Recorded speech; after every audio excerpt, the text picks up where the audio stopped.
Hello everybody. We are here back with the discussion video for the Modern India PTS. നമുക്കറിയാം modern ഇന്ത്യയിൽ കഴിഞ്ഞ 3-4 വർഷങ്ങളായിട്ട് consistent ആയിട്ട് ഒരു 3-4 ക്വസ്റ്റ്യൻസിലാണ് എന്ത് ചെയ്യുന്നത് റിവോൾവ് ചെയ്യുന്നത്. The most important part in modern India is that certain questions that come ഏതാണ് നമുക്ക് വളരെ ക്ലിയർലി ഡൂവബിൾ ആയിരിക്കും. അതായത് നമുക്ക് ഭയങ്കര എക്സ്പെക്റ്റഡ് ആയിട്ടുള്ള, ഫോർ എക്സാമ്പിൾ നമുക്ക് ചാർട്ടർ ആക്ടുകൾ, ചാർട്ടർ ആക്ട് 1813 നിന്ന്, അല്ലെങ്കിൽ ചാർട്ടർ ആക്ട് 1833 നിന്ന്, അല്ലെങ്കിൽ ഗവൺമെന്റ് ഓഫ് ഇന്ത്യ ആക്ട് 1990 നിന്ന് വളരെ ക്ലിയർ ആയിട്ടുള്ള ഡൂവബിൾ ആയിട്ടുള്ള simple concept by questions, for example dyarchy, അതുപോലെ തന്നെ ബൈക്യാമലിസം, വളരെ സിമ്പിൾ ആയിട്ടുള്ള ക്വസ്റ്റ്യൻസ് ആയിരിക്കും എന്ത് ചെയ്യുക ഉണ്ടാവുക. ഓക്കെ, ബട്ട് മോസ്റ്റ് പ്രോബ്ലി എല്ലാവരും കമ്മിറ്റ് ചെയ്യുന്ന ഒരു മിസ്റ്റേക്ക് എന്താ വെച്ചിട്ടുണ്ടെങ്കിൽ നമ്മൾ ഒരുപാട് ജാർഗൻസിന്റെ പുറകിൽ പോകും. അതായത് ഇന്ന വാറിൽ എന്ത് നടന്നു, ഇന്ന വാറിൽ എന്താ. ഐ സജസ്റ്റ് നമ്മൾ എന്താണ് ഒരു കോസ്റ്റ് എഫക്ട് റിലേഷൻഷിപ്പ് ആണ് എല്ലാത്തിലും എടുക്കേണ്ടത്. What cost the event, what was the impact of the event. ഇത്രയാണ് നമ്മൾ ജനറലി എന്തിൽ ഫോക്കസ് ചെയ്യേണ്ടത്, ആ ഒരു ഏരിയയിൽ നമ്മൾ എന്ത് ചെയ്യേണ്ടത്, ഫോക്കസ് ചെയ്യേണ്ടത്. സോ നമ്മുടെ മോഡേൺ ഇന്ത്യയുടെ ഫസ്റ്റ് ടെസ്റ്റ് കവർ ചെയ്ത പോർഷൻ എന്ന് പറഞ്ഞിട്ടുണ്ടെങ്കിൽ from the starting, from the advent of the Europeans till the 1857 ആണ്. ഓക്കെ, നമ്മൾ കൂടുതൽ കണ്ടന്റ് ബേസ് ആയിട്ടുള്ള ഡിസ്കഷനിലേക്ക് എല്ലാവർക്കും പോവാം. ബട്ട് ബേസിക് ആയിട്ടുള്ള thought process, like what I say in all my videos. Okay, എന്താണ് ബേസിക് ആയിട്ടുള്ള നമ്മുടെ തോട്ട് പ്രോസസ് എങ്ങനെയാണ്, നമ്മുടെ എക്സ്ട്രീം വാക്കുകൾ അങ്ങനെയൊന്നും അല്ല, നമ്മുടെ തോട്ട് പ്രോസസ് എങ്ങനെയാണ് നമുക്ക് ഡെവലപ്പ് ചെയ്യുന്നത് ഓരോ ക്വസ്റ്റ്യൻസ് എന്നുള്ളതാണ് നമ്മൾ എന്ത് ചെയ്യുക നോക്കുക. Let's go to the first question.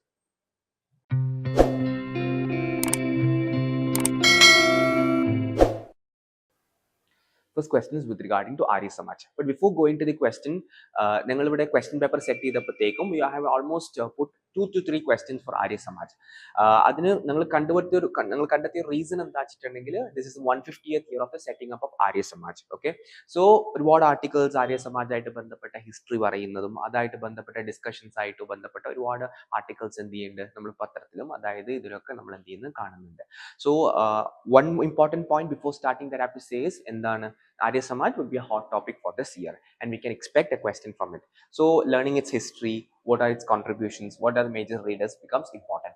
Also മെയിൻസിനും എന്താവും അതേ പോയിന്റ് ഇമ്പോർട്ടൻ്റ് ആണ്. For example everyone was shocked when they saw the question Jyotiba Phule this year for mains. But to your surprise, Jyotiba Phuleയുടെ സാവിത്രിബായി ഫുലെ ഒരാളുടെ 150th ആയിട്ടുള്ള birthday ആയിരുന്നു ഇത് വന്നിട്ടുണ്ടായിരുന്നു. So there were articles in the constitution discussing about the efforts for backward classes, etc. Okay, so UPSC has that habit of going into the chronology and naturally ആ points എന്താവും ഹിസ്റ്ററിയിൽ important ആയിട്ട് വരാറുണ്ട് news articles ഒക്കെ രൂപത്തിൽ. Okay, now let's see the question. First question is, Swami Dayanand Saraswati founded the Arya Samaj in Bombay and go back to the Vedas, emphasizing infallibility of the ancient scriptures over later Hindu text. Okay, നമുക്ക് historically കണ്ടുപിടിച്ചാൽ നമുക്ക് മനസ്സിലാവും, അതായത് നമ്മുടെ socio religious മൂവ്മെന്റ്സിനെ നമ്മൾ 2 ധാരകളായിട്ടാണ് നമ്മൾ generally divide ചെയ്യാറ്. ഒന്ന് റിഫോമിസ്റ്റുകളും അതുപോലെ റിവൈവലിസ്റ്റുകളും. റിഫോമിസ്റ്റുകൾ ജനറലി കുറേയും കൂടെ മോഡേൺ അജൻഡാസ് പുഷ് ചെയ്തപ്പോൾ, മോഡേൺ റാഷണൽ ഐഡിയാസ് ഇത് ചെയ്തപ്പോഴത്തേക്കും റിവൈവലിസ്റ്റുകളുടെ ഐഡിയാസ് എന്ന് പറഞ്ഞിട്ടുണ്ടെങ്കിൽ പറഞ്ഞിട്ടുണ്ടായിരുന്നു അവർ ബാക്ക്വേർഡ് ലുക്കിംഗ് എന്നൊക്കെ നമ്മൾ ജനറലി പറയാറുണ്ടെങ്കിൽ ബാക്ക്വേർഡ് ലുക്കിംഗ് എന്ത് അർത്ഥത്തിലാണ്, look back to our history where we have all these elements already being said and done. Okay, for example അവർ കോട്ട് ചെയ്യുന്ന ഒരാളാണ് ശങ്കരാചാര്യർ. ഫോർ എക്സാമ്പിൾ നമുക്ക് ശങ്കരാചാര്യരുടെ തോട്ട് പ്രോസസ്സിലൂടെ പോകുമ്പോൾ നമുക്ക് മനസ്സിലാവും പിന്നീട് ഡെക്കാർട്ട് അതുപോലെ സ്പിനോസ ഇവരൊക്കെ പറയുന്ന ഒരുപാട് തോട്ട് പ്രോസസ്സ് ഏൻഷ്യന്റ് ഇന്ത്യയിൽ തന്നെ പ്രെഡേറ്റ് ചെയ്തുകൊണ്ട് ആര് പറയുന്നുണ്ട്, ശങ്കരാചാര്യ പറയുന്നുണ്ട്. റിവൈവലിസ്റ്റുകൾ പറയുന്നത് എന്താണ്, ജനറലി നമ്മൾ അവരുടെ നമുക്ക് we have everything in our history. നമ്മൾ എന്തിലേക്ക് നോക്കിയാൽ മതിയാവും, നമ്മൾ ആ പുറകിലേക്ക് നോക്കിയാൽ മതി. അതിൻ്റെയൊക്കെ റൂട്ട് വരുന്നത് എവിടെയാണ്, ഉപനിഷത്തുകളിൽ നിന്ന് എക്സ്ട്രാ ആണ്. So first statement is concerned with the logic. എന്താണ് with the logic and the understanding that എന്താണ് we have to look back to our own Vedas, അതായത് നമ്മുടെ look back to our own history than the later text. അതാണ് റിവൈവലിസത്തിന്റെ main അർത്ഥം. Okay, now second statement നിങ്ങൾ നോക്കുക. The Samaj's reformist agenda was characterized by the establishment of Dayanand Anglo-Vedic schools. Okay, but the Samaj's leadership strongly forbade its members from accepting any Western ideas or literary instruction. Now here a confusion varam. എന്താണ് Samaj totally ഇതിന് against പോയിട്ടുണ്ടോ എന്നുള്ളത്, western എഡ്യൂക്കേഷന് പോയിട്ടുണ്ടോ എന്നുള്ളത്. C അവിടെയാണ് നമുക്ക് logically നമ്മൾ എന്ത് ചെയ്യേണ്ടത്, ആ പേരിലേക്ക് പോകേണ്ടത്. നോക്ക്, Dayanand Anglo-Vedic. Okay, if an institution is named as Anglo-Vedic, അതായത് ആ പേര് തന്നെ സിംബിളൈസ് ചെയ്യുന്നത് എന്താണ്, ലോജിക്കലി എന്താ സിംബിളൈസ് ചെയ്യുന്നത്, there is an fusion there. Okay, though അവർ പറയുന്നത് മെയിൻലി നമ്മളിലേക്ക് നോക്കാനാണെങ്കിലും there is a when it comes to education they are trying for a fusion.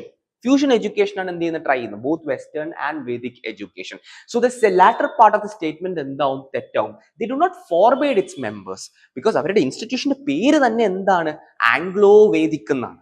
Okay, so they are accepting the best ideas from the Anglicist education also. Okay, while they are also saying look back to the Vedas where we can get the wisdom, where we can get the root of these things.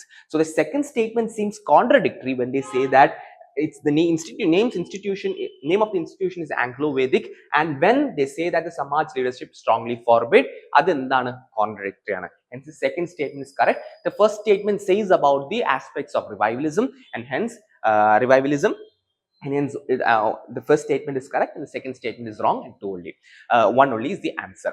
Here നമ്മുടെ take away എന്താണ്, നമുക്ക് basic ആയിട്ടുള്ള Notion understanding വേണം. എന്താണ് റിഫോമിസം, എന്താണ് revivalism, ഏതൊക്കെയാണ് റിവൈവലിസ്റ്റുകൾ, ഏതൊക്കെയാണ് റിഫോമിസ്റ്റുകൾ, ചരിത്രപരമായിട്ടുള്ള ആ ബേസിക് നോളജ് എന്ത് ചെയ്യുക, നിങ്ങൾ എക്യുപ്പ് ചെയ്യുക. ശേഷം നിങ്ങൾ അണ്ടർസ്റ്റാൻഡിങ്ങിൽ നിന്ന് എന്ത് ചെയ്യുക, കോൺട്രഡിക്ഷൻസ് കണ്ടുപിടിക്കാൻ ശ്രമിക്കുക, പ്യുവർ ലോജിക് അപ്ലൈ ചെയ്യുക. ഇവിടെ നമ്മൾ എക്സ്ട്രീം വർക്ക് മറ്റൊന്നുമില്ല, ഫോർവേഡ് നോക്കിയിട്ട് പോലും അല്ല നമ്മൾ എന്ത് ചെയ്തത്. ആ statement itself is contradicting in itself by saying എന്താണ് ആംഗ്ലോ വേദിക് എന്ന് പറഞ്ഞിട്ട് അവർ അക്സെപ്റ്റ് ചെയ്യില്ല എന്ന് പറയുമ്പോൾ അത് statement itself is contradicting. So 2 is wrong, 1 is correct. Okay.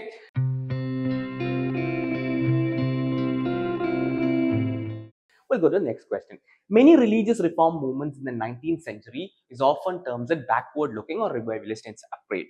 The question here is testing whether you know the real meaning of revivalism. അതായത് ചില ജനറലി ആൾക്കാർ റിവൈവലിസത്തിനെ ജനറലി കൺസ്ട്രൂ ചെയ്ത് മനസ്സിലാക്കാറ് ഏതാണ്, നമ്മൾ സംതിങ് ബാക്കിലേക്ക് പോയിട്ട് നമ്മൾ അജ്ഞതയിലേക്ക് പോവുക, ഇഗ്നറൻസിലേക്ക് പോവാന്ന് ജനറലി എന്ത് ചെയ്യാറുണ്ട്, മനസ്സിലാക്കാറുണ്ട്. But that's not the case. If you fell in that trap you fail to understand what is revivalism. Okay, ഇവിടെ നമ്മൾ റിവൈവലിസം എന്ന് പറഞ്ഞാൽ എന്താണ്, people like Dayananda Saraswati, Vivekananda, അവർ എന്ത് ചെയ്യുന്നു, they were respecting our culture, the greatness in our culture നെ അവർ എന്ത് ചെയ്യുന്നു, which was subdued by the colonial legacies, അവർ എന്ത് ചെയ്യുന്നു, അവർ അതിനെ റിവൈവ് ചെയ്യാൻ ശ്രമിക്കുന്നു. അതാണ് സത്യത്തിൽ എന്തിന്റെ അർത്ഥം, നമ്മുടെ ബാക്ക്വേർഡ് ലുക്കിങ്ങിന്റെ അർത്ഥം. So the statement 1 is essentially explaining statement 2. Here it's a conceptual question. Conceptual ആയിട്ടുള്ള ക്വസ്റ്റ്യൻ അവർ ടെസ്റ്റ് ചെയ്യാൻ ശ്രമിക്കുന്ന ഒരു ആംഗിൾ എന്താണ്, angle is that whether you know the meaning of backward looking or not, whether you know the forward looking. So obviously forward looking എന്ന് പറയുന്നത് ആരാണ്, റിഫോമിസം തന്നെയാണ് അവരെ ഉദ്ദേശിക്കുന്നത്. ഫോർ എക്സാമ്പിൾ നമ്മുടെ രാജാറാം മോഹൻ റോയ് ആയിട്ട് ബന്ധപ്പെട്ട, because they are accepting the rational and western ideas. The same rationality and the ideas can be also taken from our cultural history എന്ന് പറയുന്നവരാണ് ആര്, പിന്നിലേക്ക് പോയതിനു ശേഷം, അതായത് നമ്മുടെ ചരിത്രത്തിലേക്ക് പോയിട്ട് എടുക്കാന്ന് പറഞ്ഞവരാണ് ആര്, സ്വാമി വിവേകാനന്ദനും ഇതുമൊക്കെ. Okay, so the statement 1 and statement 2 is correct. A is the correct answer. We'll go to the next one. Rani Chennamma of Kittur is best known for her armed resistance against which of the following policies? See, naturally ഇപ്പൊ ഞാനും ഈ question solve ചെയ്യുമ്പോഴത്തേക്കും എനിക്കും properly Rani Chennamma of Kittur എനിക്കും ആ ഇവന്റോ ആ ഇതൊന്നും എനിക്ക് എന്ത് ചെയ്യാൻ പറ്റിയിട്ടുണ്ടായിരുന്നില്ല, മനസ്സിൽ വന്നിട്ടുണ്ടായിരുന്നില്ല. ബട്ട് ഈ ക്വസ്റ്റ്യൻ അപ്രോച്ച് ചെയ്യേണ്ടത് എങ്ങനെയായിരുന്നു? For me I started with the options by locking the options. The introduction of the permanent settlement in the southern provinces. C, though maybe there may be places where permanent settlement is there in the southern region, ചെറിയ സ്ഥലങ്ങളിൽ ഉണ്ടാവാം. But permanent settlement ഒരു characteristic feature എവിടെയായിരുന്നു? നമ്മുടെ northern പാർട്ടിലായിരുന്നു. Okay, we know Lord Cornwallis Bengal governor general of Bengal ആയിരുന്നപ്പോഴാണ് എന്ത് ചെയ്യുന്നത്, ഇത് ഇൻട്രൊഡ്യൂസ് ചെയ്യുന്നത്.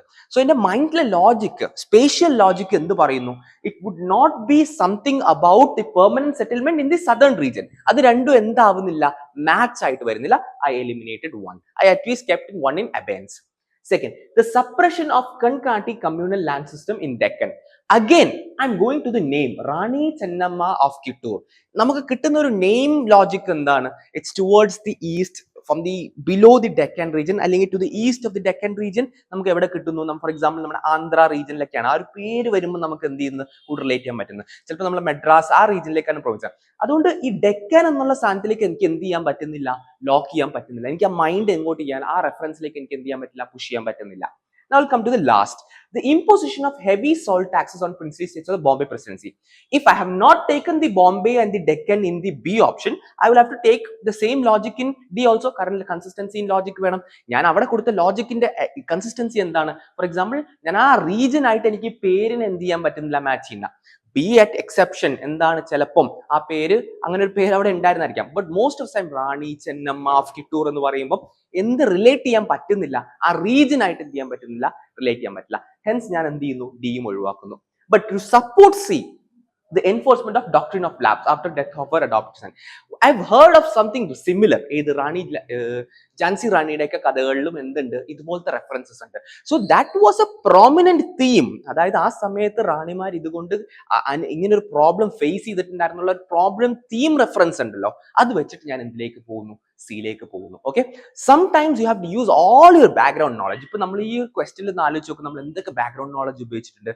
പെർമനന്റ് സെറ്റിൽമെന്റ് എവിടെയാണ്, റാണി ചെന്നമ്മ എന്നുള്ളൊരു പേര് എവിടെ നിന്നായിരിക്കും വരിക, കിട്ടൂർ എന്നുള്ള സ്ഥലം എങ്ങോട്ടായിരിക്കും പോവുക, ഓക്കെ, അതെല്ലാം ബോംബെ പ്രൊവിൻസ് എവിടെയാണ്, അവിടെയുള്ള ആരാണ് ഭരിച്ചത്, ആ നോളജ് എല്ലാം നമ്മൾ സപ്ലിമെന്റ് ചെയ്ത ശേഷമാണ് നമ്മൾ എന്തിലേക്ക് വരുന്നത്, നമ്മൾ ആ ഒരു പൊസിഷനിലേക്ക് വന്നിട്ട് നമ്മൾ സി എന്ന ഉത്തരത്തിലേക്ക് വരുന്നത്. C not always it may be going correct. അതായത് ഇപ്പോൾ നമുക്ക് ലക്കിന് നമുക്ക് അത് എന്ത് കിട്ടി, നമുക്ക് ഉത്തരം കിട്ടിയെന്ന് വിചാരിക്കാം, സി കിട്ടാൻ. Not always it may be correct, but you can try. അതായത് നമ്മുടെ സൗണ്ട് ലോജിക്കുകൾ കൊടുത്തിട്ട് നമുക്ക് എന്ത് ചെയ്യാം, ഓരോന്ന് എലിമിനേറ്റ് ചെയ്തിട്ട് ഉത്തരത്തിലേക്ക് വരാം. ഐ ഹോപ്പ് നിങ്ങളും അത് ട്രൈ ചെയ്യുന്നുള്ളൂ. ഞാൻ അതിന്റെ ഒരു എളിയ ശ്രമമാണ് ഞാൻ എന്ത് ചെയ്തത്, ലാസ്റ്റ് ക്വസ്റ്റ്യൻ നമ്മൾ ശ്രമിച്ചു നോക്കിയത്. So C is the answer.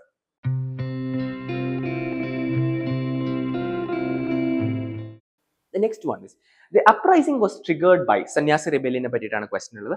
The uprising was triggered by the economic distress followed by famine of 1770 and the restriction imposed by East India Company on pilgrims visiting holy places. Okay, നമുക്ക് generally സന്യാസി റിബേലിയനും ഫക്കീർ റിബേലിയൻ ആയിട്ട് ബന്ധപ്പെട്ട് സന്യാസി റിബേലിയന്റെ വേറെ പേരാണ് ഫക്കീർ റിബേലിയൻ. അതായത് context എന്താണ്, അവരെ ഹോളി പ്ലേസസ് വിസിറ്റ് ചെയ്യുന്ന പിൽഗ്രിംസിനെതിരെ, സാധുക്കൾക്കെതിരെ എന്ത് ചെയ്തിട്ടുണ്ടായിരുന്നു, എക്സോർബന്റ് ആയിട്ടുള്ള ടാക്സ് അപ്ലൈ ചെയ്തിട്ടുണ്ടായിരുന്നു വാരൻ ഹാസ്റ്റിംഗ്സിന്റെ കാലഘട്ടത്തിൽ. Now, it was strictly a Hindu religious movement led by the Desnami Sanyas with no significant participation from Muslim community. See, the problem എന്താണ്, ഇവിടെ ബർഡൻ ഓഫ് പ്രൂഫ് ഒന്ന് ആലോചിച്ച് നോക്ക്. ഹിസ്റ്റോറിക്കലി ഒരു ഇവന്റിൽ സന്യാസിപരമായിട്ടുള്ള റിബല്യനിൽ ഒരു ആള് പോലും അതായത് ഒരു സിഗ്നിഫിക്കന്റ് ആയിട്ടുള്ള ഒരു മുസ്ലിം കമ്മ്യൂണിറ്റി എന്ത് ചെയ്തില്ല, പാർട്ടിസിപ്പേറ്റ് ചെയ്ത സ്റ്റേറ്റ്മെന്റ്. പക്ഷെ നമുക്കൊരു ബേസിക് ഹിസ്റ്റോറിക്കൽ നോളജ് നമുക്ക് എന്ത് കൺഫേം ചെയ്യാം, ഈ സന്യാസി റിബേലിയന്റെ ഒരു കോണ്ടെക്സ്റ്റ് തന്നെ എങ്ങോട്ട് വരുന്നുണ്ട്, ഫക്കീർ റിബേലിയന്റെ ആസ്പെക്റ്റിലും എന്ത് ചെയ്യുന്നുണ്ട്, വരുന്നുണ്ട്. Okay, the statement teams not എന്താണ് എന്നോട് അന്നത്തെ ബംഗാളിലെ സിറ്റുവേഷൻ അനുസരിച്ച് എന്ത് ചെയ്യുന്നില്ല, ജോയിൻ ചെയ്ത് പോകുന്നില്ല. ആ കാലഘട്ടത്തിൽ ഓൾമോസ്റ്റ് നമുക്കറിയാം ഈ ഡിവൈഡ് ആൻഡ് റൂളും മറ്റേതൊക്കെ ഓൾമോസ്റ്റ് അക്രോസ് ദി ഹിസ്റ്ററി നമുക്ക് എന്ത് കാണാൻ പറ്റും, India was generally a peaceful in religious terms. Though നമുക്ക് ആ സമയത്തൊക്കെ നമുക്ക് ഡിഫറൻസസ് ഉണ്ടെങ്കിലും, ഡിഫറൻസ് ഓഫ് ഒപ്പീനിയൻ ഉണ്ടെങ്കിലും, ജനറലി നമുക്ക് എന്ത് കാണാൻ പറ്റും, ഒരു മൾട്ടി കൾച്ചറൽ ആയിട്ടുള്ള ഒരു ഹെട്രോജനസ് ആയിട്ടുള്ള സൊസൈറ്റി ആയിട്ട് തന്നെ നിലനിന്നിട്ടുണ്ടായിരുന്നത്. ഈ സ്റ്റേറ്റ്മെന്റ് ബംഗാളിനെ പറ്റിയിട്ട് എന്ത് ചെയ്യുന്നില്ല, ചേർന്ന് പോകുന്നില്ല. ഓക്കെ, ആ ഒരു നോഷനിൽ ഞാൻ എന്ത് ചെയ്യുന്നു, സെക്കൻഡ് സ്റ്റേറ്റ്മെന്റ് ഒഴിവാക്കുന്നു, ഫസ്റ്റ് സ്റ്റേറ്റ്മെന്റ് എടുക്കുന്നു, 1 ഉള്ളിയാണ് ഉത്തരം വരുന്നത്. ഞാൻ ആ അപ്രോച്ച് ആണ് പറയുന്നത്. I'm not saying that every time it will become correct, but there is an approach, there is a logic, there is a thought process. ആ thought process എന്ത് ചെയ്യുക, സ്ലോ ആൻഡ് സ്റ്റഡി ആയിട്ട് develop ചെയ്യാൻ ശ്രമിക്കുക. Okay, so 1 only is the answer for it. The next is Mangal Pandey's revolt of 1857 ആയിട്ട് ബന്ധപ്പെട്ട്. Mangal Pandey's act was a premeditated and organized attempt by the entire 35 to start a general revolt against British officers. First statement നിങ്ങൾ generally ഒന്നും കൂടെ വായിക്കാം നോക്ക്, was an organized and premeditated attempt. Okay, നമ്മൾ generally നമ്മൾ basic എല്ലാം പഠിക്കുമ്പോൾ 1857ന്റെ ഒരു പ്രിസിപ്പിറ്റേറ്റിംഗ് കോസ് ആയിട്ടാണ്, ഒരു സഡൻ കോസ് ആയിട്ടാണ് എന്തിനെ പറ്റിയിട്ട് നമ്മൾ പഠിക്കുക, നമ്മൾ മംഗൾ പാണ്ഡെ എപ്പിസോഡ് പഠിക്കുക. Then if it is a precipitating factor, if it is an immediate factor, then how can it be an organized and a premeditated attempt? See, there might be a lot of structural reasons. For example, അവധിലുള്ള പ്രശ്നങ്ങൾ, അതുപോലെ തന്നെ socio അഫയേഴ്സിൽ ബ്രിട്ടീഷിന്റെ ഇടപെടൽ. There might be a lot of structural reasons, but one reason that differentiates from the other reasons is the immediate reason. ആരുടെയായിരുന്നു, Mangal പാണ്ഡെയുടെ ആയിരുന്നു. So it cannot, Mangal Pandey's attempt cannot be coined to be an organized and a premeditated attempt. It was a precipitating factor, and hence എന്താണ്, first statement wrong ആണ്. The moment you eliminate first statement എന്തായി, 2 and 3 ഉത്തരം വരുന്ന situation വരും. Okay, the rest 2 statements are wrong. Just correct. Immediate consequence ആയിട്ടാണ് കാണുന്നത്. ഇപ്പോൾ വേണമെങ്കിൽ നമുക്ക് ഇങ്ങനെ ശ്രദ്ധിക്കാം, ഇവർ ഓൾമോസ്റ്റ് ഇമ്മീഡിയറ്റ് കോൺസിക്വൻസ് ആണ് പറയുന്നുണ്ട്. ഇമ്മീഡിയറ്റ് കോൺസിക്വൻസ് ഇതിന്റെ എന്തായിരുന്നു, of the mutiny was a disarmament of the 34th batch. അത് എന്ത് ചെയ്യുന്നു, അവർ ഡിസർബമെന്റ് ചെയ്ത് വിടുന്നു എന്നാണ് അവർ പറയുന്നത്. അതും ഏകദേശം ഒരു ലോജിക്കലാണ്. കാരണം ഒരു റിബേലിയൻ വരുന്ന, റിവോൾട്ട് വരുന്ന സ്ഥലത്ത് അവരെന്താ ചെയ്യുക, ഡിസർബമെന്റ് ചെയ്ത് വിടുവാണ് ചെയ്യുക. Okay, decision of the Mangal പാണ്ഡ്യനെ എക്സിക്യൂട്ട് ചെയ്യാവുന്ന ഒരു പ്രിസിപ്പിറ്റേഷൻ ഫാക്ടർ ആയിരുന്നു. അത് ലോജിക്കലി ആ ഇൻസിഡന്റ് അറിയുന്ന ഒരാളെ സംബന്ധിച്ചോളം എന്താണ്, വളരെ കണക്ട് ചെയ്ത് പോകുന്ന സ്റ്റേറ്റ്മെന്റ്സ് ആണ്. ഫസ്റ്റ് സ്റ്റേറ്റ്മെന്റ് നിങ്ങൾ ശ്രദ്ധിക്കുക, ഒരു ഓർഗനൈസ്ഡ് അറ്റംപ്റ്റ് ആണോ, അങ്ങനെയല്ല. നമ്മൾ എന്താണ് പഠിക്കുന്നത്, പ്രിസിപ്പിറ്റേറ്റിംഗ് ഫാക്ടർ ആയിട്ടാണ് നമ്മൾ ജനറലി എന്തിനെ പഠിക്കുക. So first statement is wrong. 1 wrong ആണ്. അപ്പൊ ബി 2 and 3 ആണ് ഉത്തരം വരിക. Now let's go on for the permanent settlement. Lord Cornwallis introduced permanent settlement in 1793, which converted traditional zamindars into hereditary proprietors of land. ശരി, നമ്മൾ basic പഠിക്കുമ്പോൾ നമ്മൾ 3 settlement systems ഉണ്ടെന്ന് പഠിക്കാറുണ്ട്. Permanent settlement system, Ryotwari settlement system, Mahalwari settlement system. അത് initially 1793 സമയത്തൊക്കെ form ചെയ്ത Cornwallis ആണ് permanent settlement system. Second, Cornwallis was influenced by the prevailing British Whig philosophy and psychotractic ideas, believing create a secure land gentry would encourage investment in agriculture. അതായത് ഒരു secure land grand 10 വർഷത്തേക്ക് കൊടുത്തിട്ടുണ്ടെങ്കിൽ ആൾക്കാർ agriculture boost ചെയ്യുന്നുള്ള thought process ഇതായിരുന്നു. First statement second statement എന്താണ് logically connect ആവുന്നുണ്ട്. എന്തുകൊണ്ട് അവർ permanent settlement start ചെയ്യുന്നു? കാരണം എന്ത് കിട്ടാം, ഒരു നിശ്ചിത വരുമാനമാണ് കൊടുക്കേണ്ടി എന്നുള്ളതെങ്കിൽ എന്ത് സംഭവിക്കാം, അഗ്രികൾച്ചർ ബൂസ്റ്റ് ആവാനുള്ള ഒരു കാരണമാവാം. But read the third statement. The system was to decide to maximize state revenue by mandating a detailed annual crop yields to calculate share dynamically based on production. ആ പേര് തന്നെ എന്താ? Permanent settlement system, constant. അതെന്തല്ല, dynamic അല്ല. ഞാൻ പറയുന്ന ആ കൺസെപ്റ്റിനെ എന്ത് ചെയ്യുക, ഫോക്കസ് ചെയ്യുക. അപ്പൊ അത് പെർമനന്റ് ആണെന്ന് അറിയുകയാണെങ്കിൽ ആ പേരിൽ ഫോക്കസ്ഡ് അതിന് അണ്ടർസ്റ്റാൻഡിങ് ഉണ്ടെങ്കിൽ ഇറ്റ് കനോട്ട് ബി എന്താണ്, dynamic in nature. Okay, state share അതിനനുസരിച്ച് എന്ത് ഡൈനാമിക്കലി എന്ത് ചെയ്യില്ല, ടാക്സ് മാറണം എന്നില്ല. So third statement is wrong. And the first statement is based on the second statement's philosophy. So statement 1 explains statement 2. Statement 2 explains statement 1, but statement 3 is wrong. Appo only one of the statements 2 and 3 is correct, and that explains statement 1. And which is that statement? ഈ രണ്ടാമത്തെ statement ആണ് first സ്റ്റേറ്റ്മെന്റിനുള്ള reason ആവുന്നത്. ഇവിടെ എന്റെ logic എന്താണ്? If it is A permanent income, permanent, ആ first രണ്ട് statement വായിച്ചിട്ട് പെർമനന്റ് സെറ്റിൽമെന്റ് സിസ്റ്റം എന്താണെന്ന് മനസ്സിലാക്കിയാൽ അതിനോട് ഏത് ചേർന്ന് പോകുന്നില്ല, സ്റ്റേറ്റ്മെന്റ് 3 ചേർന്ന് പോകുന്നില്ല. So statement 3 is wrong. അപ്പോൾ നമ്മൾ എന്താണ്, നമ്മൾ ഇതിൽ നിന്ന് ടേക്ക് അവേ എന്താണ്, ലോജിക്കലി ഓരോ സ്റ്റേറ്റ്മെന്റ്സ്, നമ്മുടെ ഫ്രണ്ടിലുള്ള സ്റ്റേറ്റ്മെന്റ്സിന് അതിന്റെ വാല്യൂ, അതിന്റെ മാർക്ക് കൊടുത്തിട്ട് എന്ത് ചെയ്യുക, വായിച്ച് ഇവാലുവേറ്റ് ചെയ്ത് മുന്നോട്ട് പോവുക.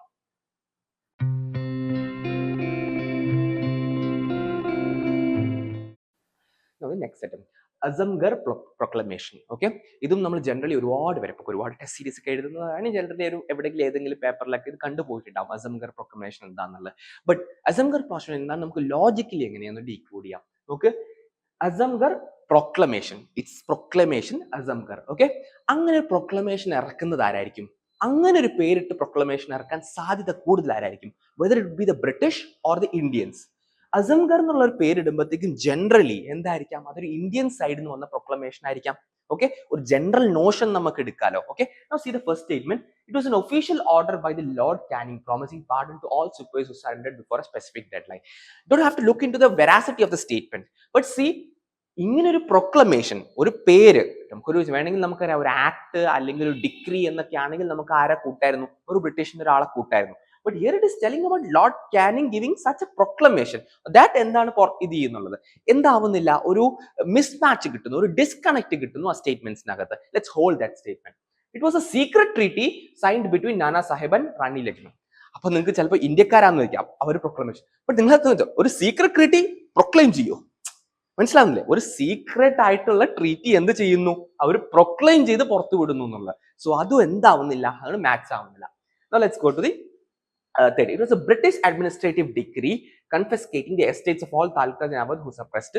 ഇതാണ് ആവാതിരിക്കാം, ബട്ട് അതിനൊരു പ്രൊക്ലമേഷൻ, ബ്രിട്ടീഷ് ഒരു അസംഗർ പ്രൊക്ലമേഷൻ എന്ന് പറഞ്ഞ പേര് ബ്രിട്ടീഷുകാർ എന്ത് ചെയ്യണമെന്നില്ല, കൊടുക്കണമെന്നില്ല. ഇപ്പൊ ഫസ്റ്റ് സ്റ്റേറ്റ്മെന്റിൽ ഞാൻ ഉപയോഗിച്ച അതേ ലോജിക് തന്നെയായിരിക്കും ഞാൻ എന്ത് ചെയ്യേണ്ടത്, തേർഡ് സ്റ്റേറ്റ്മെന്റിൽ ഉപയോഗിക്കുക. ആ ലോജിക്കൽ കൺസിസ്റ്റൻസി മെയിൻറ്റെയിൻ ചെയ്യാൻ വേണ്ടിയിട്ട്. ആ പേരിൽ നിന്ന് എനിക്ക് എന്ത് കിട്ടുന്നില്ല, അതിനോട് കണോട്ട് ചെയ്യാൻ എന്ത് ചെയ്യാൻ പറ്റുന്നില്ല, കിട്ടുന്നില്ല. ഓക്കെ, ബട്ട് ഫോർത്ത് നോക്ക്, it was a rebel manifesto appealing to all sections of the Indians to unite and fight against the British ruler.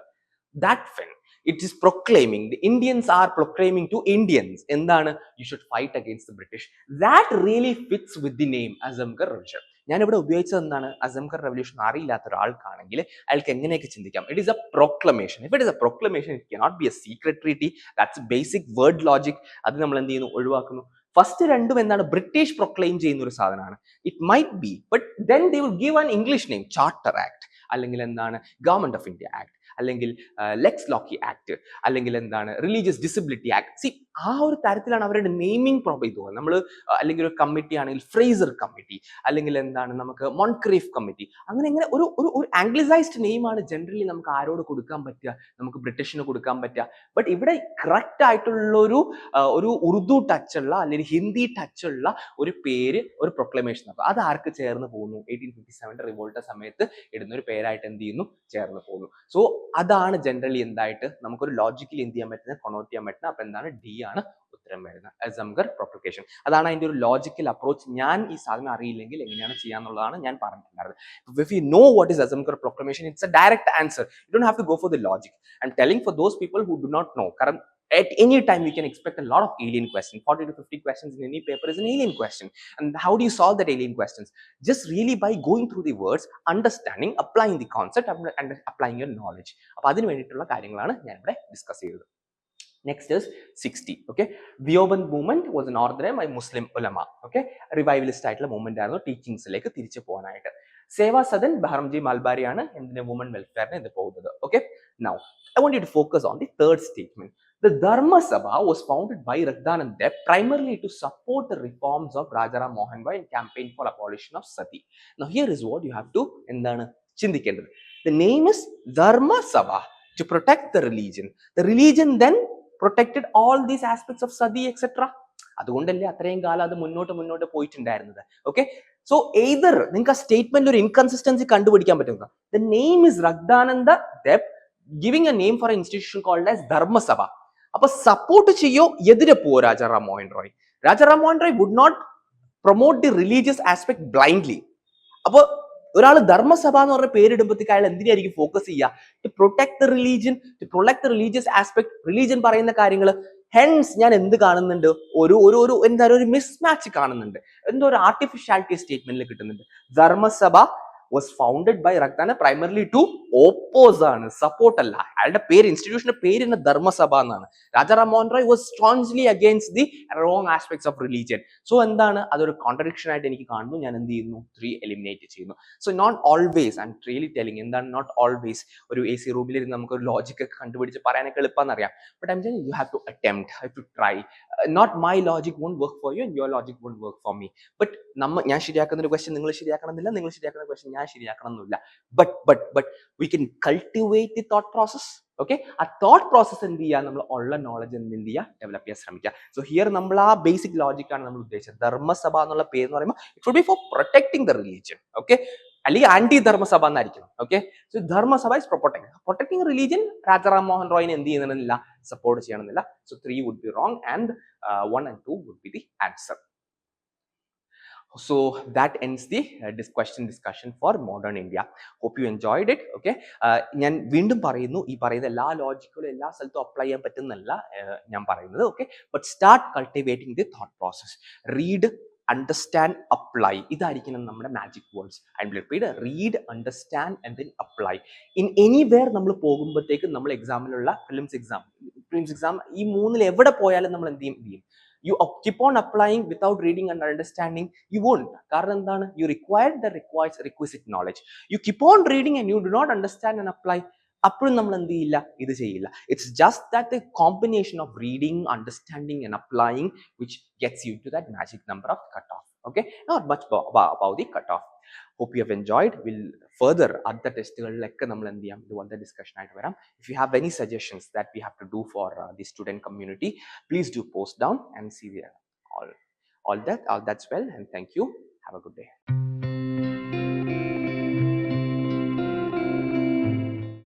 Gallant IAS, chasing your passion to ace.